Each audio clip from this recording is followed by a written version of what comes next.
1번 근로기준법상 근로자 사용 종속 관계 판단 기준 종속적인 관계가 있는지 여부는 업무 내용을 사용자가 정하고 취업, 규칙 또는 복무 규정 등의 적용을 받으며 업무 수행 과정에서 사용자가 상당한 지휘 감독을 하는지, 사용자가 근무 시간과 장소를 지정하고 근로자가 이에 구속을 받는지, 노무 제공자가 스스로 비품, 원자재나 작업 도구 등을 소유하거나 제3자를 고용하여 업무를 대행하게 하는 등 독립하여 자신의 계산으로 사업을 영위할 수 있는지, 노무 제공을 통한 이윤의 창출과 손실의 초래 등 위험을 스스로 안고 있는지와 근로 제공 관계의 계속성 그리고 사용자에 대한 전속성의 유무와 그 정도, 보수의 성격이 근로 자체의 대상적 성격인지, 기본급이나 고정급이 정하여졌는지, 근로소득세의 원천 징수 여부 등 보수에 관한 사항, 사회보장제도에 관한 법령에서 근로자로서 지위를 인정받는지 등의 경제적, 사회적 여러 조건을 종합하여 판단하여야 한다. 뒤에 나오는 내용은 10, 11, 12번 같은 경우에는 사용자가 임의로 정할 여지가 크니까 절대적인 판단 기준으로 삼으면 안 된다 라고 얘기를 하고 있습니다.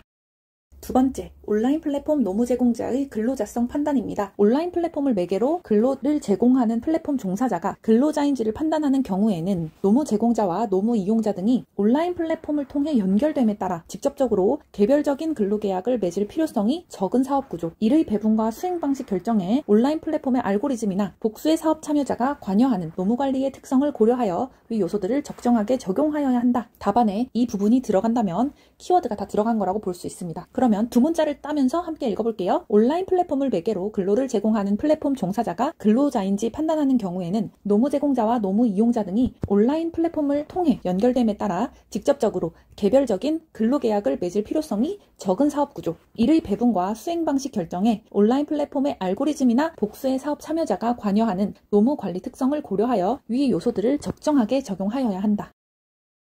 세 번째, 사용자 개념의 확장, 묵시적 근로관계 성립의 판단 기준에 원고용주에게 고용되어 제3자의 사업장에서 제3자의 업무에 종사하는 자를 제3자의 근로자라고 할 수 있으려면 핵심 문장을 빨간 형광펜으로 먼저 밑줄을 그으면서 가볼게요. 원고용주는 사업주로서의 독자성이 없거나 독립성을 결하여 제3자의 노무대행 기관과 동일시할 수 있는 등 그 존재가 형식적 명목적인 것에 지나지 아니하고 사실상 당해 피고용인은 제3자와 종속적인 관계에 있으며 실질적으로 임금을 지급하는 자도 제3자이고 근로 제공의 상대방도 제3자이어서 당해 피고용인과 제3자 간의 묵시적 근로계약 관계가 성립되어 있다고 평가될 수 있어야 한다. 네 번째, 균등처우 원칙의 요건에 관한 판례를 함께 암기해보도록 하겠습니다. 사회적 신분이란 사회에서 장기간 점하는 지위로 일정한 사회적 평가를 수반하는 것이고, 원고들에 대한 처우가 사회적 신분을 이유로 한 차별적 처우라고 보기 위해서는 차별의 사유가 되는 원고들의 지위가 사회적 신분에 해당하여야 하고, 근로기준법 제6조에서 말하는 사회적 신분이 반드시 선천적으로 고정되어 있는 사회적 지위에 국한된다거나 그 지위에 변동 가능성이 없을 것까지 요구되는 것은 아니다. 다섯 번째로 균등처우 원칙의 요건, 위 열거된 것을 이유로 한 차별에 관련한 대법원 판례를 함께 재밌게 암기해보도록 하겠습니다. 균등처우 원칙은 사법상 효력뿐만 아니라 이를 위반하는 경우에 형벌 규정이 있으므로 위 차별금지 사유는 제한적인 열거 규정이다, 이렇게 보아야 한다는 견해가 있다. 그러나 판례는 근로계약 체결 시 사회적 신분이나 성별에 따른 임금 차별을 하여서 아니 됨은 물론 그 밖에 근로계약상의 근로 내용과는 무관한 다른 사정을 이유로 근로자에 대하여 불합리한 차별 대우를 해서는 아니 된다라고 하여 예시적으로 보는 입장으로 보인다. 여섯 번째, 균등처우 원칙의 요건에 관련한 마지막 판례입니다. 합리적 이유 없는 차별적 처우에 관련한 판례고요. 둘 다 꽤나 최신 판례입니다. 차별적 처우는 복수의 근로자들이 본질적으로 동일한 근로자 집단에 속하는 것을 전제로 합리적인 이유 없이 서로 다르게 취급하는 경우에 한하여 성립할 수 있다. 여기서 합리적인 이유가 없는 경우라고 함은 당해 근로자가 제공하는 근로의 내용을 종합적으로 고려하여 달리 처우할 필요성이 인정되지 아니하거나 달리 처우하는 경우에도 그 방법이나 정도 등이 적정하지 아니한 경우를 말한다. 일곱 번째, 중간 착취의 배제입니다. 중간 착취의 성립 요건에 관련한 대법원 판례, 영리로 타인의 취업에 개입하는 행위는 제3자가 영리로 타인의 취업을 속에 알선하는 등 노동관계의 성립 또는 갱신에 영향을 주는 행위이고, 여기에는 취업을 원하는 사람에게 취업을 알선해주기로 하면서 그 대가로 금품을 수령하는 정도의 행위 또 포함된다고 볼 것이고, 반드시 근로관계 성립 또는 갱신에 직접적인 영향을 미칠 정도로 구체적인 소개 또는 알선 행위에까지 나아가야만 한다고 볼 것은 아니다. 8번째, 위약예정 금지에 관련한 판례 함께 암기해 보도록 하겠습니다. 사용자가 근로자에게 일정한 금전을 지급하면서 의무 근로기간을 설정하고 이를 지키지 못하면 그 전부 또는 일부를 반환받기로 약정한 경우 의무 근로기간의 설정 양상, 반환 대상인 금전의 법적 성격 및 규모와 액수, 반환 약정을 체결한 목적이나 경위 등을 종합할 때 그러한 반환 약정이 해당 금전을 지급받은 근로자의 퇴직의 자유를 제한하거나 그 의사에 반하는 근로의 계속을 부당하게 강요하는 것이라고 볼 수 없다면 근로기준법 제20조가 금지하는 약정이라고 보기 어렵다. 연수비 반환 약정이 사용자가 근로자의 교육훈련 또는 연수를 위한 비용을 우선 지출하고 근로자는 실제 지출된 비용의 전부 또는 일부를 상환하는 의무를 부담하기로 하되 장차 일정 기간 동안 근무하는 경우에 그 상환 의무를 면제해주기로 하는 취지인 경우에는 그러한 약정의 필요성이 인정되고 이때 주로 업무상 필요와 이익을 위하여 원래 사용자가 부담하여야 할 성질의 비용을 지출한 것에 불과한 정도가 아니라 근로자의 자발적 희망과 이익까지 고려하여 근로자가 전적으로 또는 공동으로 부담하여야 할 비용을 사용자가 대신 지출한 것으로 평가되며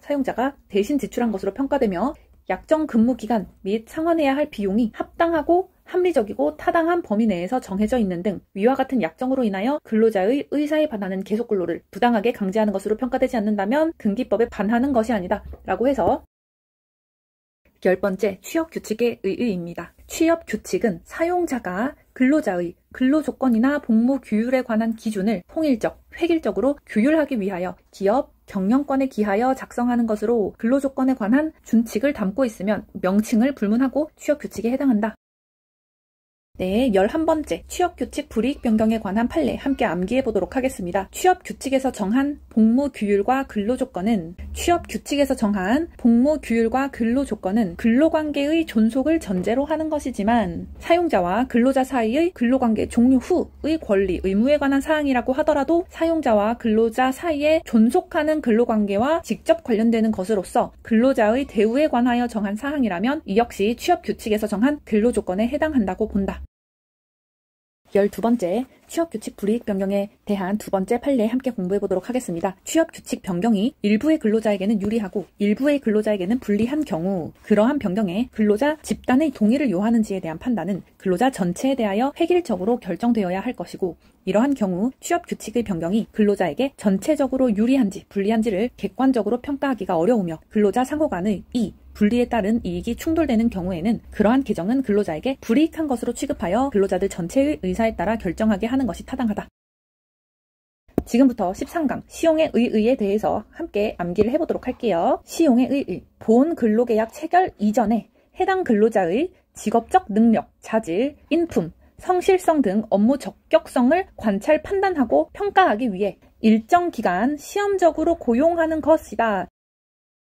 네, 14강 시용의 법적 성질입니다. 견해의 대립. 조건부 근로계약서는 근로자로서 부적격하다는 평가를 해제 조건으로 하여 체결된 근로계약이라는 견해, 해제 조건설과 근로자로서 적격하다는 평가를 정지 조건으로 하여 체결된 근로계약이라는 견해, 정지 조건설로 구분된다. 두 번째, 해약권 유보부 근로계약서는 근로자의 부적격성을 이유로 사용자는 근로관계를 해지할 수 있는 권리를 유보한다는 견해이다 라고 하면서 사용자가 근로관계를 해지할 수 있는 권리, 즉 형성권 얘기까지 하고 있습니다. 두 번째, 판례의 입장. 시용기간 중에 근로자를 해고하거나 본채용을 거부하는 것은 사용자에게 유보된 해약권의 행사이다 라고 하여 해약권 유보부 근로계약설의 입장을 판례는 띠고 있습니다. 네, 15번째, 시용의 성립요건입니다. 저희가 지금부터 공부할 내용은 근로계약서를 작성하지 않는 경우입니다.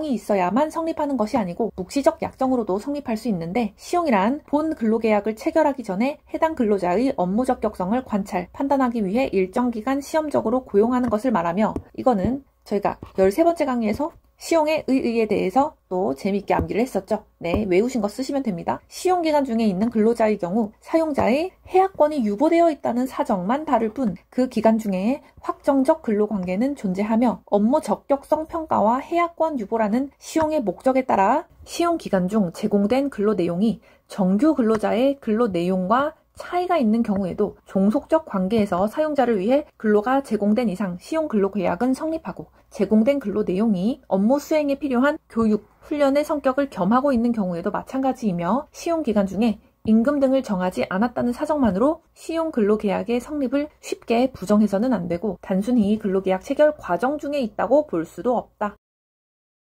16번째 시간입니다.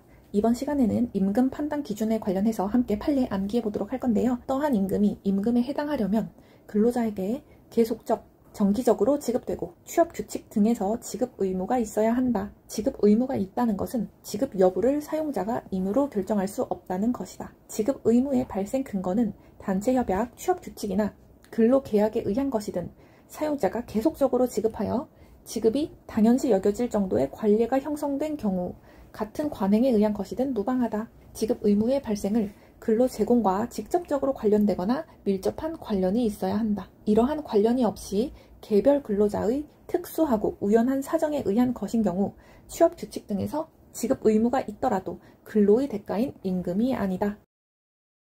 통상임금 개념의 재정립 방향. 통상임금 개념은 무엇보다 아래와 같이 기준임금으로서 요청되는 통상임금의 본질과 기능에 부합하는 방향으로 새로이 정립되어야 한다. 새로이 정립되어야 한다 하고 밑에 5가지를 알려주고 있습니다. 첫째, 통상임금은 법적 개념이므로 원칙적으로 법령상 정의에 충실하게 해석해야 한다. 둘째, 통상임금은 강행적 개념이므로 당사자가 법령상 통상임금의 범위를 임의로 변경할 수 없어야 한다. 셋째, 통상임금은 소정근로의 가치를 온전하게 담아낼 수 있는 개념이라야 한다. 넷째, 통상임금은 사전에 명확하게 산정될 수 있어야 한다. 다섯째, 통상임금의 개념은 연장근로 등의 억제라는 근로기준법의 정책 목표에 부합하여야 한다.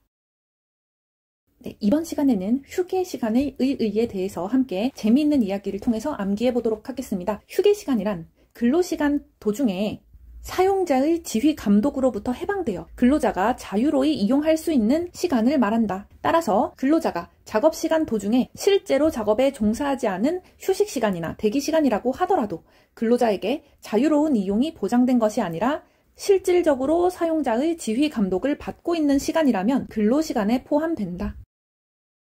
휴게시간 등이 근로시간에 해당하는지에 대한 판단 기준, 근로계약에서 정한 휴식시간이나 대기시간이 근로시간에 속하는지 휴게시간에 속하는지는 특정 업종이나 업무의 종류에 따라 일률적으로 판단할 것이 아니다. 이는 근로계약의 내용이나 해당 사업장에 적용되는 취업규칙과 단체협약의 규정, 근로자가 제공하는 업무의 내용과 해당 사업장에서의 구체적 업무 방식, 휴게 중인 사용자에 대한 사용자의 간섭이나 감독 여부, 자유롭게 이용할 수 있는 휴게 장소의 구비 여부, 그 밖에 근로자의 실질적 휴식을 방해하거나 사용자의 지휘 감독을 인정할 만한 사정이 있는지와 그 정도 등 여러 사정을 종합하여 개별 사안에 따라 구체적으로 판단하여야 한다. 20번째 시간입니다. 포괄임금제의 의의와 유형에 대해서 함께 암기를 해보도록 하겠습니다. 포괄임금제는 기본임금을 미리 산정하지 아니한 채에 법정수당까지 포함된 금액을 월급여액이나 일당 임금으로 정하거나, 두 번째, 기본임금을 미리 산정하면서도 법정제수당을 구분하지 아니한 채에 일정액을 법정제수당으로 정하여 이를 근로시간 수에 상관없이 지급하기로 약정하는 내용의 임금 지급 계약이다. 21번째 시간입니다. 이번 시간에는 포괄임금제 중에서도 포괄임금제 성립의 의의에 대해서 함께 살펴보도록 하겠습니다. 포괄임금제에 관한 약정이 성립하였는지 여부는 근로시간, 근로 형태와 업무의 성질, 임금 산정의 단위, 단체 협약과 취업규칙의 내용, 동종사업장의 실태 등 여러 사정을 종합적으로 고려하여 판단하여야 한다. 포괄임금에 포함시킬 수 있는 수당 중에 연차유급휴가수당, 연차수당이 근기법에서 정한 기간을 근로하였을 때 비로소 발생하는 것이라 할지라도 당사자 사이에 미리 그러한 소정 기간의 근로를 전제로 하여 연차수당을 일당 임금이나 매월 일정액에 포함하여 지급하는 것이 불가능한 것이 아니며, 포괄임금제란 각종 수당의 지급 방법에 관한 것으로서 근로자의 연차 휴가권의 행사 여부와는 관계가 없으므로 포괄임금제가 근로자의 연차 휴가권을 박탈하는 것이라고 할 수 없다. 배치전환 전직의 정당성 판단, 근기법 제23조 제1항 위반 또는 권리를 남용한 것인지 여부는 전직의 업무상 필요성과 전직으로 인해 근로자에게 발생하는 생활상 불이익을 비교 교량하고 전보 등에 따른 생활상의 불이익이 근로자가 통상 감수하여야 할 정도를 현저하게 벗어난 것이 아니라면 정당한 인사권의 범위 내에 속하는 것으로 권리남용에 해당하지 않고 전직이 징계적 성격이 있다고 하더라도 징계로 규정되어 있지 않은 이상 전직에 해당하는 정당성 판단을 받는다. 대기발령에 의의. 대기발령이란 근로자가 현재의 직위 또는 직무를 장래에 계속 담당하게 되면 업무상 장애 등이 예상되는 경우 이를 예방하기 위하여 일시적으로 당해 근로자에게 직위를 부여하지 아니함으로써 직무에 종사하지 못하도록 하는 잠정적인 조치를 의미한다. 부당해고 근로자를 복직시키며 대기발령하는 경우 사용자가 부당해고된 근로자를 복직시키는 경우 원칙적으로 원직에 복귀시켜야 할 것이나 해고 이후에 복직 시까지 해고가 유효함을 전제로 이미 이루어진 인사질서, 사용주의 경영상 필요, 작업 환경의 변화 등을 고려하여 복직 근로자에게 그의 합당한 일을 시킨 경우 그 일이 비록 종전의 일과 다소 다르더라도 정당하게 복직시킨 것으로 볼 수 있고 끊고 사용자가 부당해고한 근로자를 복직시키면서 일시적인 대기발령을 하는 경우 그 대기발령이 아무런 보직을 부여하지 않는 인사명령으로서 원직 복직에 해당하지 않는다는 이유만으로 위법하다 볼 것은 아니고 그 대기발령이 앞서 본 바와 같이 이미 이루어진 인사질서, 사용주의 경영상 필요, 작업 환경의 변화 등을 고려하여 근로자에게 원직 복직에 해당하는 합당한 업무를 부여하기 위한 임시적인 조치로서의 필요성과 상당성이 인정되는 경우에는 근로자의 생활상의 불이익과 비교 교량하고 근로자 측과의 협의 등 신의 측상 요구되는 절차를 거쳤는지 여부 등을 종합적으로 고려하여 대기발령의 정당성을 인정할 수 있다. 징계 사유의 결정 및 징계권의 근거 판례인데요. 기업 질서는 기업의 존립과 사업의 원활한 운영을 위하여 필요 불가결하고 사용자는 이러한 기업 질서의 확립과 유지에 필요하고 합리적으로 인정되는 한 근로자의 기업 질서 위반 행위에 대하여 관련 법령에 반하지 않는 범위 내에서 이를 규율하는 취업규칙을 제정할 수 있고 단체 협약에서 규율하고 있는 기업 질서 위반 행위 외의 근로자의 기업 질서에 관련한 비위 행위에 대하여 이를 취업규칙에서 해고 등의 징계 사유로 규정하는 것은 원래 사용자의 권한이다. 징계 사유의 정당성. 징계 해고 규정 해당 사유가 있다는 점만으로 당연히 그 징계 해고 처분이 정당한 이유가 있다고 볼 수는 없고 구체적인 사정을 참작하여 정당한 이유가 있다고 인정되는 경우에야 비로소 그 징계 해고 처분에 정당한 이유가 있는 것이고 비위 행위가 정당한 징계 사유에 해당하는지 여부는 취업규칙상 징계 사유를 정한 규정의 객관적 의미를 합리적으로 해석하여 판단하여야 한다. 28번째 시간입니다. 이번 시간에는 사생활의 비행에 관련한 판례를 함께 암기를 해볼 건데요. 근로자의 사생활에서의 비행은 사업활동에 직접 관련이 있거나 기업의 사회적 평가를 훼손할 염려가 있는 것에 한하여 정당한 징계 사유가 될 수 있고 기업의 사회적 평가를 훼손할 염려가 있다고 하기 위해서는 반드시 구체적인 업무 저해의 결과나 거래상의 불이익이 발생하여야 하는 것은 아니고 행위의 성질과 정상, 기업의 목적과 경영 방침, 사업의 종류와 규모 및 근로자의 기업에 있어서의 지위와 담당 업무 등 재반 사정을 종합적으로 고려하여 그 비위 행위가 기업의 사회적 평가에 미친 악영향이 상당히 중대하다고 객관적으로 평가될 수 있어야 한다. 근로자의 언론활동에 의의 근로자는 사용자의 이익을 배려해야 할 근로계약상의 성실 의무를 지고 있으므로 근로자가 직장의 내부 사실을 외부에 공표하여 사용자의 비밀, 명예, 신용 등을 훼손하는 것은 징계 사유가 되고 구체적으로 징계 사유에 해당하는지는 외부로 공포된 문헌의 내용의 진위 여부, 행위의 목적과 공포 방법 등을 검토하여 판단하여야 한다. 징계, 시기의 제한 규정이 있는 경우 비위 사실이 쟁의 행위와 관련이 없는 개인적 일탈에 해당하거나 노동조합의 활동이 저해될 우려가 없는 경우에는 정당한 쟁의 행위 기간 중에도 피고가 징계권을 행사할 수 있다는 식으로 쟁의 중 신분 보장 규정의 적용 범위를 축소하여 해석하게 되면 위 규정의 문헌 및 그 객관적인 의미보다도 근로자에게 불리하게 되어 허용하지 않고 쟁의 기간 중에 쟁의 행위에 참가한 조합원에 대한 징계 등 인사조치에 의하여 노동조합의 활동이 위축되는 것을 방지함으로써 노동조합의 단체 행동권을 실질적으로 보장하기 위한 위 규정의 도입 취지에도 반한다. 사용자가 근로자를 징계하게 되면 그 적법성, 정당성 여부를 떠나 그 자체로 노동조합의 활동을 위축시킬 추상적 위험이 있으므로 정당한 쟁의행위 기간 중에는 징계 사유의 발생 시기 및 그 내용을 불문하고 일률적으로 징계를 금지하기 위하여 쟁의 중 신분보장 규정이 도입된 것이지, 각각의 개별적인 징계 사유 내지 징계로 야기되는 구체적인 결과별로 위 규정의 적용 여부를 다르게 취급하라는 취지로는 볼 수 없기 때문이다. 쟁의 중 신분보장 규정이 앞서 본 취지에 따라 도입된 것임에도 쟁의 행위와 무관하다거나 개인적 일탈이라 하여 징계가 허용된다고 새기게 되면 사용자인 피고가 개인적 일탈에 해당한다는 명목으로 정당한 쟁의행위 기간 중에 임의로 징계권을 행사함으로써 노동조합의 단체 행동권을 침해할 우려가 있다. 근로자의 비위행위가 쟁의행위와 무관한 개인적 일탈에 불과한 것인지 쟁의행위와 관련되어 있는지를 구분하는 것 역시 항상 명확하게 판가름되는 것이 아니어서 근로자는 그만큼 불안정한 지위에 놓이게 된다.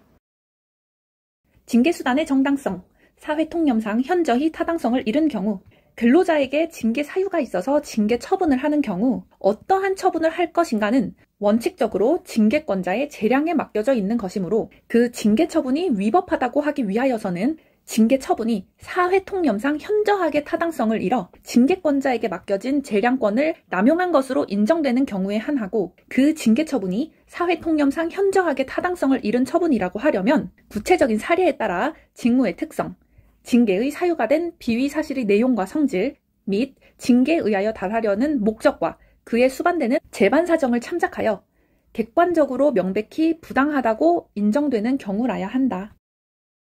이번 시간에 공부할 판례는요, 해고의 존부에 관련한 판례인데요. 해고는 명시적 또는 묵시적 의사표시에 의해서도 이루어질 수 있으므로 묵시적 의사표시에 의한 해고가 있는지 여부는 사용자의 노무수령 거부 경위와 방법, 노무수령 거부에 대해서 근로자가 보인 태도 등 재반 사정을 종합적으로 고려하여 사용자가 근로관계를 일방적으로 종료할 확정적 의사를 표시한 것으로 볼 수 있는지 여부에 따라 판단하여야 한다. 해고의 정당한 이유. 해고는 사회통념상 고용관계를 계속할 수 없을 정도로 근로자에게 책임 있는 사유가 있는 경우에 행하여져야 정당성이 인정되는 것이고, 사회통념상 근로자와의 고용관계를 계속할 수 없을 정도인지 여부는 사용자의 사업의 목적과 성격, 사업장의 여건, 근로자의 지위 및 담당 직무의 내용, 비위 행위의 동기와 경위, 기업의 위계 질서가 문란하게 될 위험성 등 기업 질서에 미치는 영향, 과거의 근무 태도 등 여러 사정을 종합적으로 검토하여 판단하여야 한다. 통상해고에 관련한 판례를 함께 공부를 해볼 건데요. 첫 번째, 원칙적인 정당성 판단. 어떤 기업이 경영상 이유로 사업을 여러 개의 부문으로 나누어 경영하다가 그중 일부를 폐지하기로 하였다 하더라도 이는 원칙적으로 사업 축소에 해당할 뿐 사업 전체의 폐지라고 할 수 없으므로 사용자가 일부 사업을 폐지하면서 그 사업 부분에 속한 근로자를 해고하려면 금기법 제24조에서 정한 경영상 이유에 의한 해고 요건을 갖추어야 하고, 그 요건을 갖추지 못한 해고는 정당한 이유가 없어 무효인 것이 원칙이다. 사업의 일부 폐지 및 축소의 경우 예외적으로는 정당성 판단을 어떻게 할지, 사용자가 일부 사업 부문을 폐지하고 그 사업 부문에 속한 근로자를 해고하였는데 그와 같은 해고가 경영상 이유에 의한 해고로서의 요건을 갖추지 못했지만 폐업으로 인한 통상해고로서 예외적으로 정당하기 위해서는 일부 사업의 폐지, 축소가 사업 전체의 폐지와 같다고 볼 만한 특별한 사정이 인정되어야 한다. 일부 폐지 및 축소가 폐업과 같다고 볼 수 있는지에 대한 판단. 일부 사업의 폐지가 폐업과 같다고 인정할 수 있는지는 해당 사업 부분이 인적, 물적 조직 및 운영상 독립되어 있는지, 재무회계의 명백한 독립성이 갖추어져 별도의 사업체로 취급할 수 있는지, 폐지되는 사업 부문이 존속하는 다른 사업 부문과 취급하는 업무의 성질이 전혀 달라 다른 사업 부문으로의 전환 배치가 사실상 불가능할 정도로 업무 종사에 호환성이 없는지 등 여러 사정을 구체적으로 살펴 종합적으로 판단하여야 한다. 경력 사칭 부분을 함께 살펴볼 건데요. 이번 시간 종래 판례의 입장입니다. 기업이 근로자를 고용하면서 경력 등을 기재한 이력서나 그 증명서를 요구하는 이유는 단순히 근로자의 근로능력, 즉 그 노동능력을 평가하기 위해서만이 아니라 노사 간의 신뢰 형성과 기업 질서 유지를 위해서는 근로자의 지능과 경험, 교육 정도, 정직성 및 직장에 대한 정착성과 적응성 등 전 인격적인 판단을 거쳐 고용 여부를 결정할 필요가 있으므로 그 판단 자료로 삼기 위한 것으로 사용자가 사전에 학력이나 경력의 허위 기재 사실을 알았더라면 고용계약을 체결하지 아니하였거나 적어도 동일 조건으로는 계약 체결을 하지 아니하였을 것으로 인정되는 경우에 한하여 이를 근로자에 대한 정당한 징계해고 사유로 삼을 수 있다. 경력 사칭 부분을 함께 살펴볼 건데요. 최근 판례의 입장. 근로자가 입사 당시 제출한 이력서 등의 학력 등을 허위로 기재한 행위를 이유로 징계해고를 하는 경우 이거 지난 시간에 봤던 종래 판례의 입장 판례 문구랑 똑같지 않은가요? 사회통념상 고용관계를 계속할 수 없을 정도인지는 사용자가 사전에 그 허위 기재 사실을 알았더라면 고용계약을 체결하지 아니하였거나 적어도 동일 조건으로는 계약을 체결하지 않으리라는 등 고용 당시의 사정뿐만 아니라 고용 이후 해고에 이르기까지 그 근로자가 종사한 근로의 내용과 기간, 허위 기재를 한 학력 등이 종사한 근로의 정상적인 제공에 지장을 초래하는지 여부, 사용자가 학력 등의 허위 기재 사실을 알게 된 경위, 알고 난 이후 당해 근로자의 태도 및 사용자의 조치 내용, 학력 등이 종전에 알고 있던 것과 다르다는 사정이 드러남으로써 노사 간 및 근로자 상호 간 신뢰관계의 유지와 안정적인 기업 경영과 질서 유지에 미치는 영향, 기타 여러 사정을 종합적으로 고려하여 판단할 것이다. 다만 사용자가 이력서에 근로자의 학력 등의 기재를 요구하는 것은 근로능력의 평가 외에도 근로자의 정직성과 진정성, 당해 기업의 근로 환경에 대한 적응성 등을 판단하기 위한 자료를 확보하고 나아가 노사 간 신뢰관계의 형성과 안정적인 경영 환경의 유지 등을 도모하고자 하는 데에도 그 목적이 있는 것으로 이는 고용계약의 체결뿐 아니라 고용관계의 유지에 있어서도 중요한 고려 요소가 된다고 볼 수 있다. 따라서 취업규칙에서 근로자가 고용 당시 제출한 이력서 등의 학력 등을 허위로 기재한 행위를 징계해고 사유로 특히 명시하고 있는 경우에는 이를 이유로 해고하는 것은 고용 당시 및 그 이후의 재반 사정에 비추어 보더라도 사회통념상 현저히 부당하지 않다면 그 정당성이 인정된다. 정리해고의 유효 요건 판단. 각 요건의 구체적 내용은 확정적 고정적인 것이 아니라 구체적 사건에서 다른 요건의 충족 정도와 관련하여 유동적으로 정해지는 것이므로 구체적 사건에서 경영상 이유에 의한 해고가 요건을 모두 갖추어 정당한지 여부는 각 요건을 구성하는 개별 사정들을 종합적으로 고려하여 판단하여야 한다. 정리해고 후 우선 재고용 의무 관련한 파트입니다. 의무 발생부터 함께 외워볼게요. 근기법의 규정 내용과 입법 취지 등을 고려하면 사용자는 근기법 제24조에 따라 근로자를 해고한 날부터 3년 이내의 기간 중에 해고 근로자가 해고 당시에 담당하였던 업무와 동일한 업무를 할 근로자를 채용하려고 한다면 해고 근로자가 반대하는 의사를 표시하거나 또는 고용계약을 체결할 것을 기대하기 어려운 객관적인 사유가 있는 등의 특별한 사정이 있는 경우가 아닌 한 해고 근로자를 우선 재고용할 의무가 있다.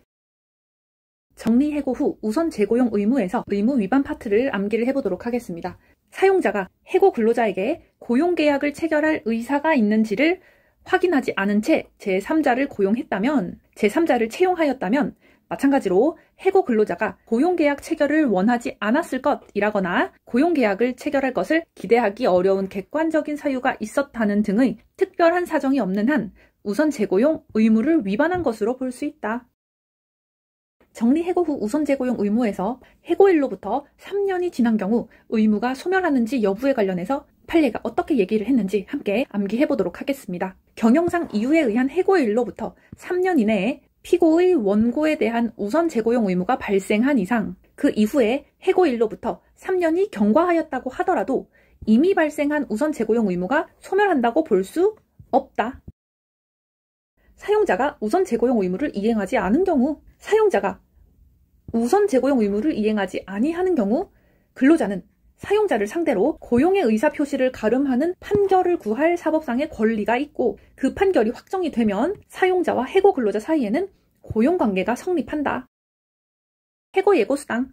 해고예고수당은 해고가 유효한지 여부와 관계없이 지급되어야 하는 돈이고 해고가 부당해고에 해당하여 효력이 없다고 하더라도 근로자가 해고예고수당을 지급받을 법률상 원인이 없다고 볼 수 없으므로 해고가 무효라고 하더라도 사용자는 해고예고수당에 대한 부당이득 반환 청구를 할 수 없다. 그 이유는 규정상 해고가 유효한 경우에만 해고예고 등의 의무가 발생한다고 볼 근거가 없고 해고예고는 해고에 대비하여 새로운 직장을 구할 수 있는 시간적 경제적 여유를 주려는 것으로 해고의 효력 자체와 관계가 없는 제도이며 해고가 무효로 판정되어 근로자가 복직을 하고 미지급 임금을 받더라도 해고 과정에서 근로자를 보호하려는 근기법 제26조의 입법 목적을 충분히 달성할 수 없기 때문이다.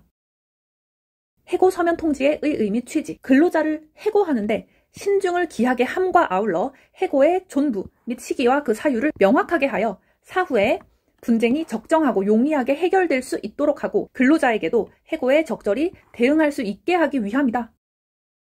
해고 금지 기간의 요건 1. 부분 휴업, 요양을 위하여 필요한 휴업에는 정상적인 노동력을 상실하여 출근을 전혀 할 수 없는 경우뿐만 아니라 노동력을 일부 상실하여 정상적인 노동력으로 근로를 제공하기 곤란한 상태에서 치료 등 요양을 계속하면서 부분적으로 근로를 제공하는 부분 휴업도 포함된다. 해고 금지 기간의 요건, 시용 근로자에게도 적용되는지 여부. 근로자의 노동력 회복을 도모하고 생계를 유지하도록 일정 기간 해고를 절대적으로 제한하는 근기법 제23조 제2항의 내용과 취지 및 판단 기준에 비추어 볼 때 업무상 재해를 입은 근로자를 보호하기 위한 해고 제한의 필요성은 시용 근로자에 대하여도 동일하게 인정되므로 시용 근로관계에 있는 근로자가 업무상 부상 등으로 요양이 필요한 휴업 기간 중에는 사용자가 시용 근로자를 해고하거나 본계약 체결을 거부하지 못한다. 비진의 의사표시. 진의란 특정한 내용의 의사표시를 하고자 하는 표의자의 생각을 말하는 것이지 표의자가 진정으로 마음속에서 바라는 사항을 뜻하는 것은 아니므로 의사표시의 내용을 진정으로 마음속에서 바라지는 아니하였더라도 당시의 상황 속에서는 그것을 최선이라고 판단하여 의사표시를 하였을 경우 내심의 효과의사가 결여된 진의 아닌 의사표시라고 할 수 없고 사직원 제출 등이 비진의에 해당하여 실질적으로 해고에 해당하는 진은 근로자가 사직서를 제출하게 된 경위, 사직서의 기재 내용과 회사의 관행, 사용자 측의 퇴직 권유 또는 종용의 방법, 강도 및 횟수, 사직서를 제출하지 않을 경우 예상되는 불이익의 정도, 사직서 제출에 따른 경제적 이익의 제공 여부, 사직서 제출 전후에 근로자의 태도 등을 종합적으로 고려하여 판단하여야 한다. 기간제 근로자의 재고용 기대권 인정 여부, 근로계약, 취업규칙, 단체협약 등에서 정년에 도달한 근로자가 일정한 요건을 충족하면 기간제 근로자로 재고용하여야 한다는 취지의 규정을 두고 있거나 그러한 규정이 없더라도 재고용을 실시하게 된 경위 및 그 실시 기간, 해당 직종 또는 직무 분야에서 정년에 도달한 근로자 중 재고용된 사람의 비율, 재고용이 거절된 근로자가 있는 경우 그 거절 사유 등의 여러 사정을 종합하여 볼 때 사업장에 그에 준하는 정도의 재고용 관행이 확립되어 있다고 인정되는 등 근로계약 당사자 사이에 근로자가 정년에 도달하더라도 일정한 요건을 충족하면 기간제 근로자로 재고용될 수 있다는 신뢰관계가 형성되어 있는 경우에는 특별한 사정이 없는 한 근로자는 그에 따라 정년 후 재고용되리라는 기대권을 가진다. 재고용 기대권이 인정됨에도 재고용을 거절하는 경우 판례를 가져와 봤는데요. 정년 퇴직하게 된 근로자에게 기간제 근로자로의 재고용에 대한 기대권이 인정되는 경우 사용자가 기간제 근로자로의 재고용을 합리적 이유 없이 거절하는 것은 부당해고와 마찬가지로 근로자에게 효력이 없고 이러한 법리는 특별한 사정이 없는 한 기간제 근로자가 정년을 이유로 퇴직하게 된 경우에도 마찬가지로 적용된다. 사업 위탁, 아웃소싱에 관련한 판례들을 공부를 해볼 건데요. 1. 종래 판례의 입장. 대부분 용역업체 변경 과정에서 고용 승계가 거부된 근로자들이 새로운 용역업체를 상대로 영업 양도를 주장하는 경우가 일반적이었으나 영업 양도는 양도업체와 양수업체 사이에 명시적 또는 묵시적인 양수 계약이 필요함에도 용역업체 변경 과정에서는 종전업체와 새로운 업체 사이에서 아무런 계약이 존재하지 않아 영업 양도가 존재하지 않고 따라서 근로관계가 승계되지 않는다는 결론에 이르렀다. 아웃소싱, 위탁업체 변경 시 근로관계 승계는 어떻게 되는가? 최근 판례 입장, 원칙. 도급업체가 사업장 내 업무의 일부를 기간을 정하여 용역업체에 위탁하고 업무의 일부를 기간을 정하여 용역업체에 위탁하고 용역업체가 위탁받은 용역 업무의 수행을 위해 해당 용역계약의 종료 시점까지 근로자를 사용하여 왔는데 해당 용역업체의 계약기간이 만료되고 새로운 용역업체가 해당 업무를 위탁받아 도급업체와 사이에 용역계약을 체결한 경우 새로운 용역업체가 종전 용역업체 소속 근로자에 대한 고용을 승계하여 새로운 근로관계가 성립될 것이라는 신뢰관계가 형성되었다면 특별한 사정이 없는 한 근로자에게는 그에 따라 새로운 용역업체로 고용이 승계되리라는 기대권이 인정된다. 사업 위탁, 아웃소싱에 관련한 판례를 함께 공부를 해오고 있는데요.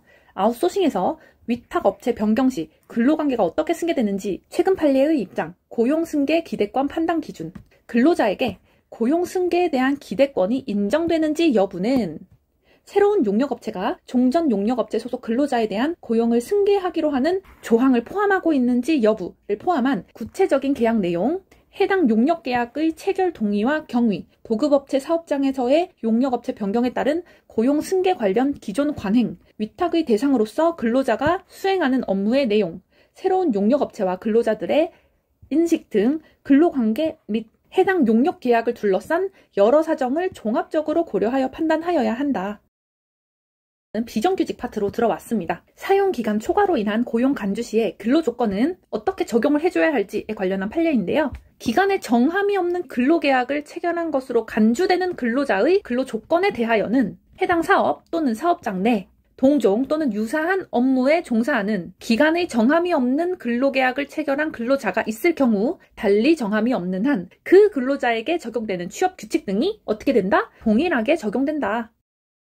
네, 파견 근로자의 근로자 파견 판단 기준 판례는 제3자가 당해 근로자에 대하여 직간접적으로 그 업무 수행 자체에 관한 구속력이 있는 지시를 하는 등 상당한 지휘 명령을 하는지, 당해 근로자가 제3자 소속 근로자와 하나의 작업 집단으로 구성되어 직접 공동 작업을 하는 등 제3자의 사업에 실질적으로 편입되었다고 볼 수 있는지, 원 고용주가 작업에 투입될 근로자의 선발이나 근로자의 수, 교육 및 훈련, 작업 휴게 시간, 휴가, 근무 태도 점검 등에 관한 결정 권한을 독자적으로 행사하는지, 계약의 목적이 구체적으로 범위가 한정된 업무의 이행으로 확정되고 당해 근로자가 맡은 업무가 제3자 소속 근로자의 업무와 구별되며 그러한 업무에 전문성이나 기술성이 있는지, 원 고용주가 계약의 목적을 달성하기 위하여 필요한 독립적 기업 조직이나 설비를 갖추고 있는지 등의 요소를 바탕으로 그 근로관계의 실질에 따라 판단하여야 한다. 사용사업주의 보호 의무. 사용사업주는 자신도 직접 파견 근로자를 위한 보호 의무 또는 안전 배려 의무를 부담함을 용인하고 파견 사업주와 근로자 파견 계약을 체결하는 것이므로 근로자 파견 관계에서 사용사업주와 파견 근로자 사이에는 특별한 사정이 없는 한 사용사업주가 파견 근로자에 대한 보호 의무 또는 안전 배려 의무를 부담한다는 점에 관련한 묵시적인 의사의 합치가 있다고 본다. 비정규직 차별 금지, 기간제 근로자임을 이유로 한 차별, 기간제 근로자에 대한 불합리한 차별을 시정하고 기간제 근로자의 근로조건 보호를 강화하려는 기간제법의 입법 취지와 목적 등에 비추어 볼 때 불리한 처우가 기간의 정함이 없는 근로계약을 체결한 근로자와 비교하여 기간제 근로자만이 가질 수 있는 속성을 원인으로 하는 경우, 그게 바로 기간제 근로자임을 이유로 한 불리한 처우에 해당하고 모든 기간제 근로자가 아닌 일부 기간제 근로자만이 불리한 처우를 받는다고 하더라도 달리 볼 수 없다. 비정규직 차별 금지에서도 비교 대상 근로자 판례를 암기를 해볼 건데요. 동종 또는 유사한 업무에 해당하는지는 취업규칙이나 근로계약 등에 명시된 업무 내용이 아니라 근로자가 실제 수행하여 온 업무를 기준으로 판단하되 이들이 수행하는 업무가 완전히 일치하지 않고 업무의 범위 또는 책임과 권한 등에서 다소 차이가 있다고 하더라도 주된 업무의 내용에 본질적인 차이가 없다면 특별한 사정이 없는 이상 이들은 동종 또는 유사한 업무에 종사한다고 보아야 한다. 비정규직 차별 금지 중에서도 비교 대상 근로자에서 두 번째, 노동위원회의 비교 대상 근로자 선정에 관련한 판례인데요. 비교 대상 근로자의 선정은 차별적 처우가 합리적인지를 판단하기 위한 전제가 되는데 이 단계를 실체적으로나 절차적으로나 지나치게 엄격하게 보면 차별 여부에 대한 실체 판단에 나아갈 수 없게 돼서 차별 시정 제도를 통한 근로자 구제가 미흡하게 될 우려가 있다. 이러한 노동위원회 차별 시정 제도의 취지와 직권주의적 특성, 비교 대상성 판단의 성격 등을 고려하면 노동위원회는 신청인이 주장한 비교 대상 근로자와 동일성이 인정되는 범위 내에서 조사, 심리를 거쳐 적합한 근로자를 비교 대상 근로자로 선정할 수 있다. 정규직 전환 이후 사정 고려 여부. 불리한 처우 해당 여부를 따지기 위해서는 기간제 근로자가 비교 대상 근로자인 정규직 근로자와 비교할 때 불리한 처우를 받았는지 여부를 기준으로 판단하여야 하고 기간제법상 불리한 처우를 받았는지 여부를 판단하기 위해서는 정규직으로 전환된 후의 상황을 고려해서는 안 되고, 비교 대상 근로자들 역시 그들의 과거 기간제 근무 경력을 고려 대상으로 삼아서는 안 되며, 단지 원고들의 기간제 근무 기간과 이 사건 비교 대상 근로자들의 정규직 근무 기간만을 비교 대상으로 삼아서 그 둘 사이에 차별이 있는지 여부를 검토하여야 한다. 지부 분회, 노동조합 산하조직은 단체성을 인정할 수 있을지, 독자적인 규약 및 집행기관을 가지고 독립된 조직체로서 활동하는 경우 당해 조직의 고유한 사항에 관하여 독자적으로 단체 교섭 및 단체 협약을 체결할 수 있다고 보고, 노조법 시행령 제7조의 규정에 따라 그 설립신고를 하였는지 여부에 영향을 받지 않는다. 조합활동의 의의에 대해서 함께 암기해 보도록 하겠습니다. 조합활동이란 근로자가 노동조합의 목적 달성을 위하여 하는 행위 중에서 노동조합의 조직 가입, 단체 교섭 및 쟁의 행위를 제외한 나머지 행위이다. 조합활동의 정당성 판단 판례에 대해서 함께 암기해 보도록 하겠습니다. 노동조합의 활동이 정당하다고 하기 위해서는 행위의 성질상 노동조합의 활동으로 볼 수 있거나 노동조합의 묵시적인 수권 또는 승인을 받았다고 볼 수 있는 것으로서 근로조건의 유지 개선과 근로자의 경제적 지위의 향상을 도모하기 위하여 필요하고 근로자들의 단결 강화에 도움이 되는 행위이어야 하며, 취업규칙이나 단체 협약에 별도의 허용 규정이 있거나 관행 또는 사용자의 승낙이 있는 경우 외에는 취업시간 외에 행하여져야 하고, 사업장 내의 조합활동에 있어서는 사용자의 시설관리권에 바탕을 둔 합리적인 규율이나 제약에 따라야 하며 폭력과 파괴행위 등의 방법에 의하지 않는 것이어야 한다. 근로시간 중 조합활동, 취업시간 내에 이루어지는 조합활동을 일률적으로 정당하지 않은 것으로 판단하는 것은 아니고, 조합활동의 필요성이 인정이 되고 미리 통보하여 대비할 시간을 주었는지, 교대근로 등 취업시간 내에 활동할 수밖에 없었던 업무의 특수성과 사용자 측의 조합활동으로 인해 발생한 혼란, 손해 등을 종합적으로 고려하여 판단한다. 사업장 내의 조합활동 시기, 수단, 방법 등에 관한 요건은 조합활동과 사용자의 노무지휘권, 시설관리권 등이 충돌할 경우에, 조합활동과 사용자의 노무지휘권, 시설관리권 등이 충돌할 경우에 그 정당성을 어떠한 기준으로 정할 것인지 하는 문제이므로, 위 요건을 갖추었는지 여부를 판단할 때에는 조합활동의 필요성과 긴급성, 조합활동으로 행해진 개별 행위의 경위와 구체적 태양, 사용자의 노무지휘권, 시설관리권 등의 침해 여부와 정도, 그 밖에 근로관계의 여러 사정을 종합하여 충돌되는 가치를 객관적으로 비교 형량하여 실질적인 관점에서 판단하여야 한다. 도급인 사업장에서의 조합활동. 도급인은 비록 수급인 소속 근로자와 직접적인 근로계약 관계를 맺고 있지는 않지만, 수급인 소속 근로자가 제공하는 근로에 의하여 일정한 이익을 누리고, 그러한 이익을 향수하기 위하여 수급인 소속 근로자에게 사업장을 근로의 장소로 제공하였으므로, 그 사업장에서 발생하는 수급인 소속 근로자의 조합활동으로 인하여 일정 부분 법익이 침해되더라도 사회통념상 이를 용인하여야 하는 경우가 있을 수 있고, 그러한 범위 내에서는 조합활동이 도급인에 대하여도 정당하다고 보아야 한다. 이러한 경우에 해당하는지 여부는 헌법이 보장하는 기본권인 노동 3권의 구체적 실현이라는 측면에서 해당 조합 활동이 가지는 의미와 필요성, 조합활동의 경위와 구체적 태양, 해당 사업장에서 수행되는 업무의 성격과 사업장의 규모, 조합활동에 참여하는 근로자의 수와 이들이 조합활동을 하기 위해 사용한 장소 또는 시설의 범위, 특성과 종래 이용관계, 조합활동으로 인해 도급인의 시설관리나 업무 수행이 제한되는 정도, 도급인 사업장 내에서 이루어져 온 노동조합 활동 관행 등 여러 사정을 종합하고 충돌되는 가치를 객관적으로 비교 형량하여 실질적인 관점에서 판단하여야 한다. 언론활동 원칙 판례입니다. 취업규칙에서 여론조사나 유인물의 배포에 관하여 회사의 사전 승인을 얻도록 하고 있다고 할지라도 근로자들의 근로조건의 유지 향상이나 복지 증진을 위한 정당한 행위까지 금지할 수는 없는 것이므로, 그 행위가 정당한가 아닌가는 회사의 승인 여부만을 가지고 판단할 것은 아니고, 그 내용물의 내용, 매수, 배포의 시기, 대상, 방법, 이로 인한 기업이나 업무의 영향 등을 기준으로 하여야 한다. 언론 활동 중에 두 번째 시간입니다. 정당한 언론 활동의 경우입니다. 노동조합 활동으로서 배포된 문서에 기재되어 있는 문헌에 의하여 타인의 인격, 신용, 명예 등이 훼손 또는 실추되거나 그렇게 될 염려가 있고, 그 문서에 기재되어 있는 사실관계의 일부가 허위이거나 표현에 다소 과장되거나 왜곡된 점이 있다고 하더라도 그 문서를 배포한 목적이 타인의 권리나 이익을 침해하려는 것이 아니라 노동조합원들의 단결이나 근로조건의 유지 개선과 근로자의 복지 증진, 기타 경제적, 사회적 지위의 향상을 도모하기 위한 것이고, 또 그 문서의 내용 내용이 전체적으로 보아 진실한 것이라면 그와 같은 문서 배포 행위는 노동조합의 정당한 활동 범위에 속하는 것으로 보아야 한다. 교섭창구 단일화, 소수노조의 단체 교섭권 및 단체 행동권을 제한하는 것은 교섭 절차를 일원화하여 효율적이고 안정적인 교섭체계를 구축하고 소속 노동조합이 어디든 관계없이 조합원들의 근로조건을 통일하고자 하는데 그 목적이 있다.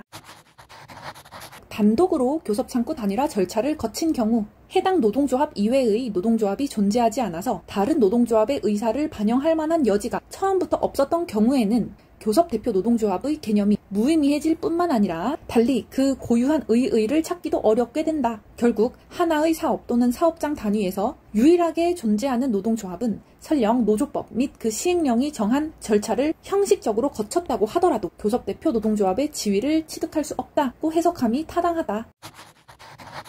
교섭 단위 분리 필요가 있다고 인정되는 경우, 교섭 단위를 분리할 필요가 있다고 인정되는 경우란 하나의 사업 또는 사업장에서 별도로 분리된 교섭 단위에 의하여 단체 교섭을 진행하는 것을 정당화할 만한 현격한 근로조건의 차이, 고용 형태, 교섭 관행 등의 사정이 있고 이로 인하여 교섭대표 노동조합을 통하여 교섭 창구를 단일화하는 것이 오히려 근로조건의 통일적 형성을 통해 안정적인 교섭체계를 구축하고자 하는 교섭 창구 단일화 제도의 취지에도 부합하지 않는 결과를 발생시킬 수 있는 예외적인 경우를 의미하고, 이처럼 교섭 단위의 분리를 인정할 수 있는 예외적인 경우에 대해서는 분리를 주장하는 측이 그에 대한 구체적인 사정을 주장, 증명하여야 한다. 단체 교섭의 대상 파트로 넘어와서 판단의 원칙 판례를 함께 암기를 해보려고 합니다. 단체 교섭의 대상이 되는 단체 교섭 사항에 해당하는지 여부는 헌법 제33조 제1항과 노조법 제29조에서 근로자에게 단체 교섭권을 보장한 취지에 비추어 판단하여야 하므로 일반적으로 구성원인 근로자의 노동조건, 기타 근로자의 대우 또는 당해 단체적 노사관계의 운영에 관한 사항으로 사용자가 처분할 수 있는 사항은 단체 교섭의 대상인 단체 교섭의 사항에 해당한다. 경영사항의 의무적 교섭사항 해당 여부, 정리해고나 사업조직의 통폐합, 공기업 민영화 등 기업의 구조조정 실시 여부는 경영 주체에 의한 고도의 경영상 결단에 속하는 사항으로서 이는 원칙적으로 단체 교섭의 대상이 될 수 없고 긴박한 경영상의 필요나 합리적인 이유 없이 불순한 의도로 추진되는 등의 특별한 사정이 없는 한 노동조합이 실질적으로 그 실시를 반대하기 위하여 쟁의행위에 나아간다면 비록 그 실시로 인하여 근로자들의 지위나 근로조건의 변경이 필연적으로 수반된다고 하더라도 그 쟁의행위는 목적의 정당성을 인정할 수 없다. 성실교섭 의무 파트에서 단체 교섭 거부, 해태의 정당성 판단에 관련한 판례인데요. 노조법 제81조 제1항 제3호가 정하는 부당노동 행위는 사용자가 아무런 이유 없이 단체 교섭을 거부 또는 해태하는 경우는 물론이고, 두 번째, 사용자가 단체 교섭을 거부할 정당한 이유가 있다거나 단체 교섭에 성실히 응하였다고 믿었더라도 객관적으로 정당한 이유가 없고 불성실한 단체 교섭으로 판정되는 경우에도 성립하고, 세 번째, 정당한 이유인지 여부는 노동조합 측의 교섭권자, 노동조합 측이 요구하는 교섭 시간, 교섭 장소, 교섭 사항 및 그의 교섭 태도 등을 종합하여 사회 통념상 사용자에게 단체 교섭 의무의 이행을 기대하는 것이 어렵다고 인정되는지 여부에 따라 판단한다. 단순히 사용자가 노동조합의 의견을 수용하지 않았다거나 현격한 의견 차이를 보였다고 해서 불성실한 교섭을 했다고 볼 수 없다. 유리조건 우선 원칙 적용 여부, 취업 규칙과 단체 협약의 동일한 징계 사유를 규정하면서 단체 협약 내용을 불리하게 변경한 사안에서 단체 협약의 개정에도 불구하고 종전의 단체 협약과 동일한 내용의 취업 규칙이 그대로 적용된다면 단체 협약의 개정은 그 목적을 달성할 수 없으므로 개정된 단체 협약에는 당연히 취업 규칙상의 유리한 조건의 적용을 배제하고 개정된 단체 협약이 우선적으로 적용된다는 내용의 합의가 포함된 것이라고 보았다. 자동 연장 조항 관련한 판례를 함께 암기를 해볼 건데요. 노조법 제32조 제1항 제3항 단서는 협약 자체의 원칙을 어느 정도 존중하면서 단체 협약 공백 상태의 발생을 가급적 피하려는 목적에서 사전에 불확정 기한부 자동 연장 조항에 의하여 일정한 기한 제한을 두지 아니하고 유효기간이 경과한 단체 협약의 효력을 새로운 단체 협약 체결 시까지 연장하기로 약정하는 것을 허용하되 단체 협약의 유효기간을 제한한 입법 취지가 훼손됨을 방지하고 당사자로 하여금 장기간의 구속에서 벗어날 수 있도록 하고, 아울러 새로운 단체 협약의 체결을 촉진하기 위하여 6개월의 기간을 둔 해지권의 행사로 언제든지 불확정 기한부 자동 연장 조항에 따라 효력이 연장된 단체 협약을 실효시킬 수 있게 한 것으로 해석된다. 이러한 노조법 각 규정의 내용과 상호관계, 입법 목적 등을 종합하여 보면 단체 협약이 노조법 제32조 제1항, 제2항의 제한을 받는 본래의 유효기간이 경과한 후에 불확정 기한부 자동 연장 조항에 따라 계속 효력을 유지하게 된 경우에 효력이 유지된 단체 협약의 유효기간은 일률적으로 2년으로 제한되지 아니한다.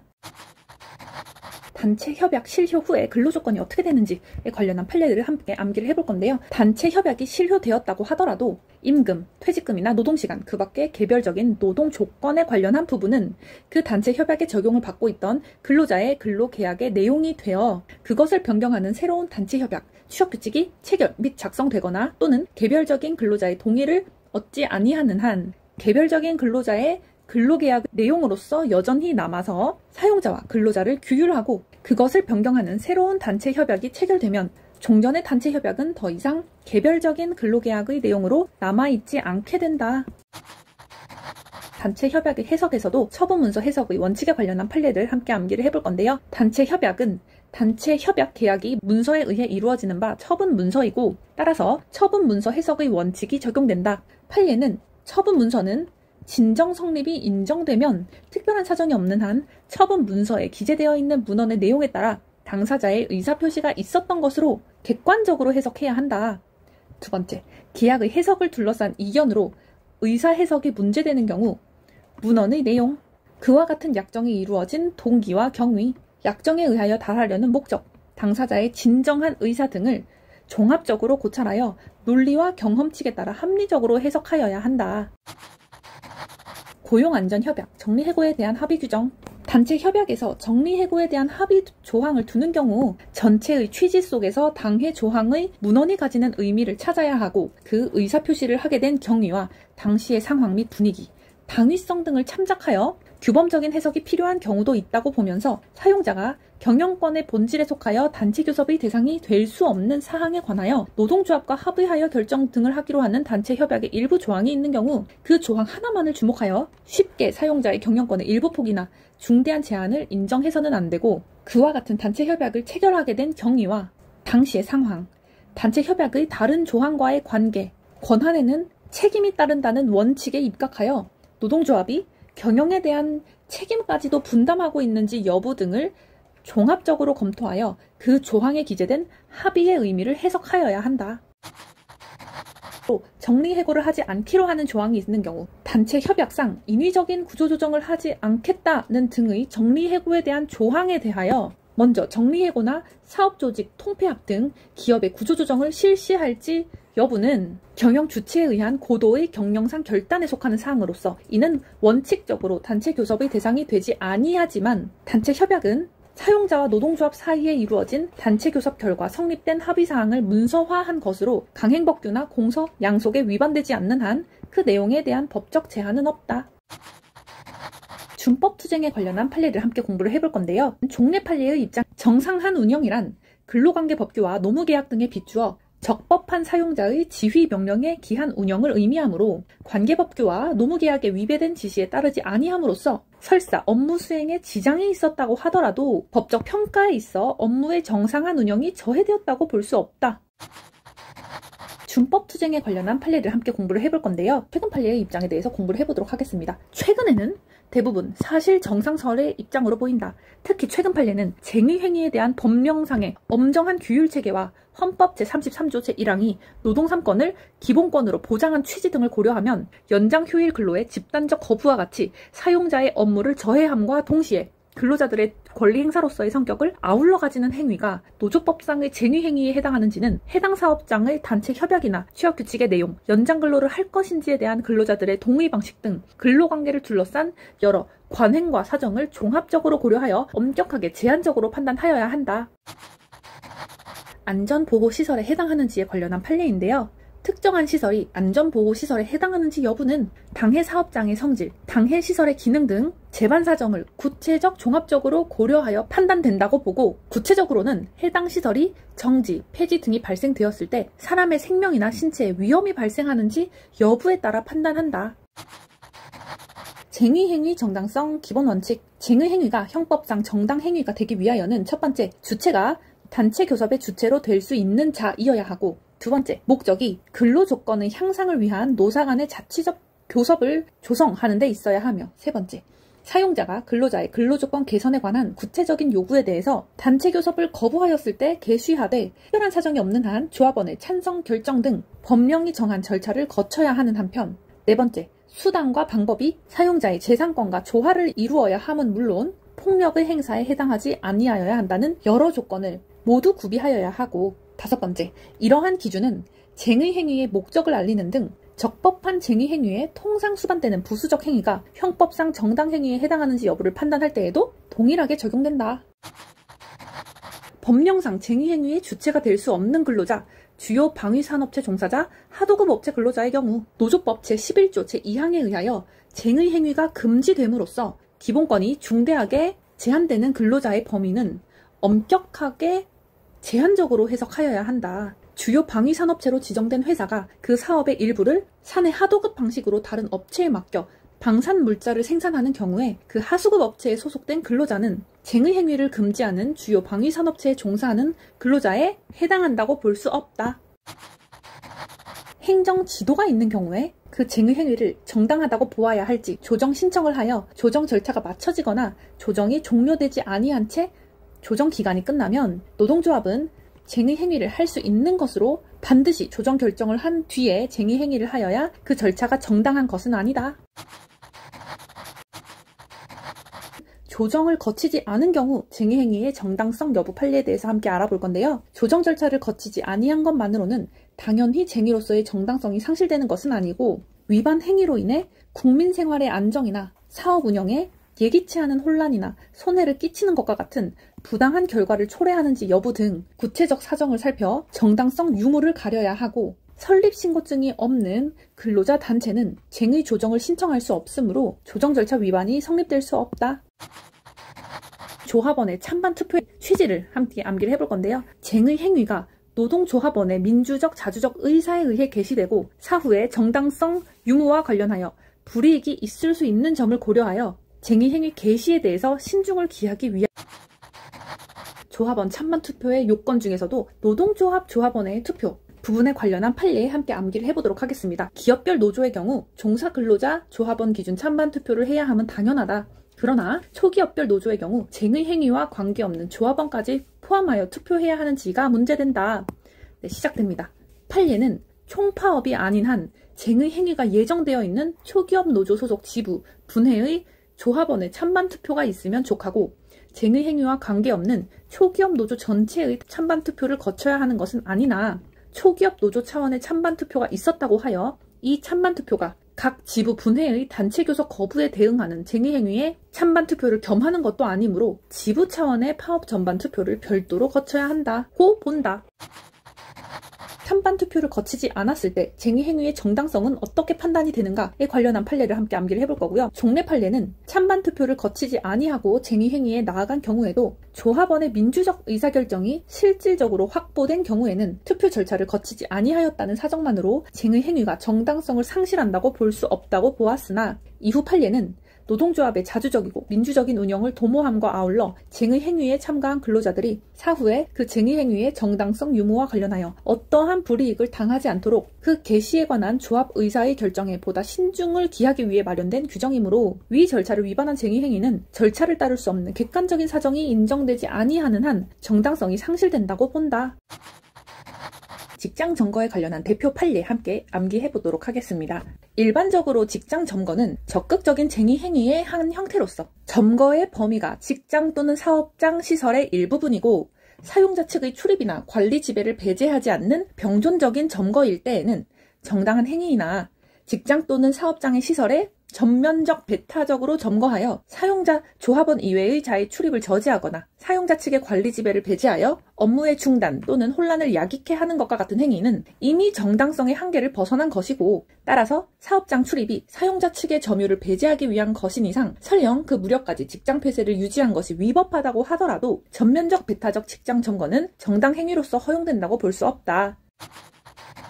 직장 폐쇄에 관련해서 공부를 해보도록 하겠습니다. 사용자의 직장 폐쇄는 노사 간의 교섭 태도, 경과, 근로자 측 쟁의 행위의 태양, 그로 인하여 사용자 측이 받는 타격의 정도 등에 관한 구체적인 사정에 비추어 형평상 근로자 측의 쟁의 행위에 대한 대항, 방위 수단으로서 상당성이 인정되는 경우에 한하여 정당한 쟁의 행위로 평가받을 수 있고, 근로자의 쟁의 행위에 대한 방어적인 목적을 벗어나 적극적으로 노동조합의 조직력을 약화시키기 위한 목적 등을 갖는 선제적 공격적 직장 폐쇄에 해당하는 경우 정당한 쟁의 행위로 인정될 수 없으며, 노동조합이 준법 투쟁에 돌입한 지 3일 만에 전격적으로 단행한 사용자의 직장 폐쇄는 정당성이 인정될 수 없다.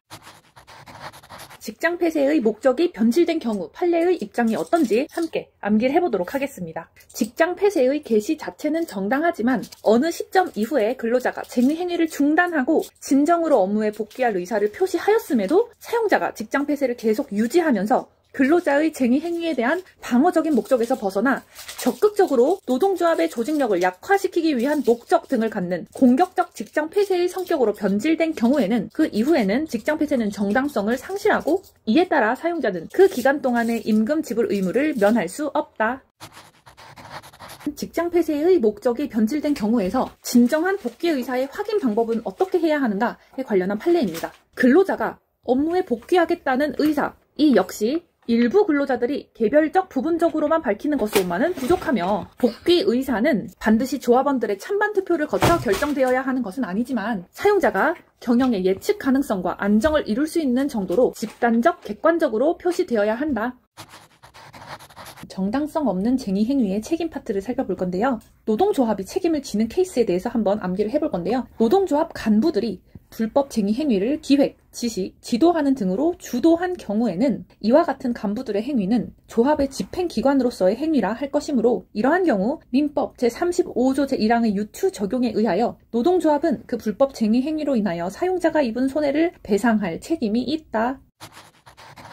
부당노동 행위에서도 주체가 되는 사용자 개념의 확장 판례를 함께 공부를 해보도록 하겠습니다. 1번, 부당노동 행위의 예방제거는 노동위원회의 구제명령을 통해서 이루어지는 것이므로 구제명령을 이행할 수 있는 법률적인 또는 사실적인 권한이나 능력을 가지는 지위에 있는 한 사용자에 해당한다. 두 번째, 지배, 개입의 주체로서 사용자인지 여부도 당해 구제 신청의 내용, 그 사용자가 근로관계에 관여하고 있는 구체적 형태, 근로관계에 미치는 실질적 영향력 내지 지배력의 유무 및 행사의 정도 등을 종합하여 결정하여야 한다. 세 번째, 실질적이고 구체적으로 지배 결정을 할 수 있는 지위에 있는 자가 노동조합을 조직 또는 운영하는 것을 지배하거나 이에 개입하는 등 시정을 명하는 구제 명령을 이행하여야 할 사용자에 해당한다.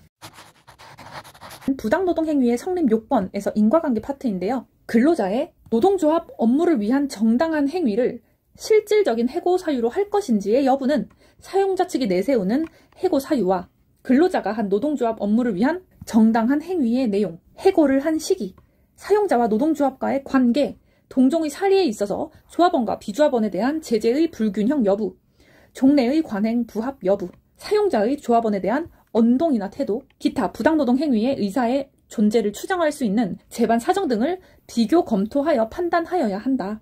재반 사정에 비추어 추정되는 부당노동 행위의 의사를 성립 요소로 보며 주관적 인과관계설의 입장이다.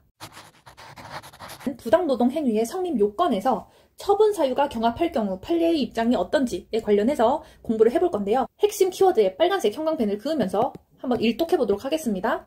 사용자가 근로자를 해고함에 있어서 근로자의 노동조합 업무를 위한 정당한 행위를 그 결정적인 이유로 삼았으면서도 표면적으로는 다른 해고 사유를 들어 해고한 것으로 인정되는 경우에는 부당노동 행위라고 보아야 한다고 보아 결정적 원인설의 입장이라는 견해도 있으나, 불이익 처분에 정당한 이유가 있는 것으로 인정되는 경우에는 비록 사용자가 근로자의 조합 활동을 못마땅하게 여긴 흔적이 있다거나 사용자에게 반노동조합 의사가 추정된다고 하더라도 당해 징계 사유 등이 단순히 표면상의 구실에 불과하다고 할 수 없어 그와 같은 불이익 처분이 부당노동 행위에 해당한다고 할 수 없다고 일관되게 판시하는 바 부정설의 입장이다.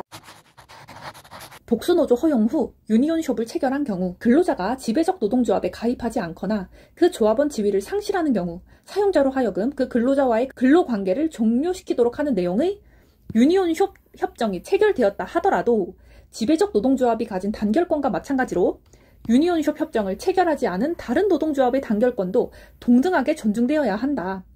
유니온숍 협정이 가진 목적의 정당성을 인정한다고 하더라도 지배적 노동조합이 체결한 유니온숍 협정은 사용자를 매개로 한 해고의 위협을 통해 지배적 노동조합에 가입하도록 강제한다는 점에서 그 허용 범위가 제한적일 수밖에 없다. 이러한 점들을 종합적으로 고려하면 근로자의 노동조합 선택의 자유 및 지배적 노동조합이 아닌 노동조합의 단결권이 침해되는 경우에까지 지배적 노동조합이 사용자와 체결한 유니온숍 협정의 효력을 그대로 인정할 수는 없고 유니온숍 협정의 효력은 근로자의 노동조합 선택의 자유 및 지배적 노동조합이 아닌 노동조합의 단결권이 영향을 받지 아니하는 근로자, 즉 어느 노동조합에도 가입하지 아니한 근로자에게만 미친다고 보아야 한다. 따라서 신규로 입사한 근로자가 노동조합 선택의 자유를 행사하여 지배적 노동조합이 아닌 노동조합에 이미 가입한 경우에는 유니온숍 협정의 효력이 해당 근로자에게까지 미친다고 볼 수 없고 비록 지배적 노동조합에 대한 가입 및 탈퇴 절차를 별도로 경유하지 아니하였다고 하더라도 사용자가 유니온숍 협정을 들어 신규 입사 근로자를 해고하는 것은 정당한 이유가 없는 해고로서 무효로 보아야 한다. 구제명령 파트를 가지고 왔는데요.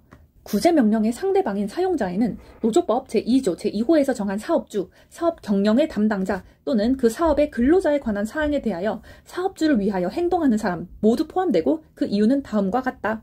노조법 제81조에 따라 부당노동 행위를 하는 것이 금지된 사용자에는 사업주뿐만 아니라 사업 경영 담당자, 그 사업의 근로자에 관한 사항에 대하여 사업주를 위하여 행동하는 사람이 모두 포함된다. 한편 노조법 제82조는 사용자의 부당노동 행위로 그 권리를 침해당한 근로자 또는 노동조합은 노동위원회에 그 구제를 신청할 수 있다고 정하고 있고 제84조는 부당노동 행위가 성립한다고 판정한 때에 노동위원회는 사용자에게 구제명령을 발하여야 한다고 정하고 있다. 여기에서 사용자의 범위는 조문의 체계 및 규정의 문헌에 비추어 노조법 제81조에서 정한 사용자의 범위와 같다고 해석하는 것이 논리적으로 일관된다. 노조법이 같은 법 각 조항에 대한 준수 의무자로서의 사용자를 사업주에 한정하지 아니하고 사업의 경영 담당자 또는 그 사업의 근로자에 관한 사항에 대하여 사업주를 위하여 행동하는 자로 확대한 이유는 노동 현장에서 노조법의 각 조항에 대한 실효성을 확보하기 위한 정책적 배려에 있다고 볼 수 있다. 부당노동 행위 구제 신청에서 피신청인 적격의 존부를 판단할 때도 이와 같은 정책적 배려의 취지를 충분히 고려할 필요가 있다. 부당노동 행위에 대한 구제 제도는 집단적 노사관계의 질서를 침해하는 사용자의 행위를 예방, 제거함으로써 근로자의 단결권, 단체 교섭권 및 단체 행동권을 확보하여 노사관계의 질서를 신속하게 정상화하는 것에 그 목적이 있다. 그런데 현실적으로 발생하는 부당노동 행위의 유형이 다양하고 노사관계의 변화에 따라 그 영향도 다각적이어서 부당노동 행위의 예방 제거를 위한 구제명령의 방법과 내용은 유연하고 탄력적일 필요가 있으므로 구제명령을 발령한 상대방도 구제명령의 내용이나 그 이행 방법, 구제명령을 실효적으로 이행할 수 있는 법률적 또는 사실적인 권한이나 능력을 가지는지 여부 등을 고려하여 결정하여야 하고 그 상대방이 사업주인 사용자에 한정된다고 볼 수 없다.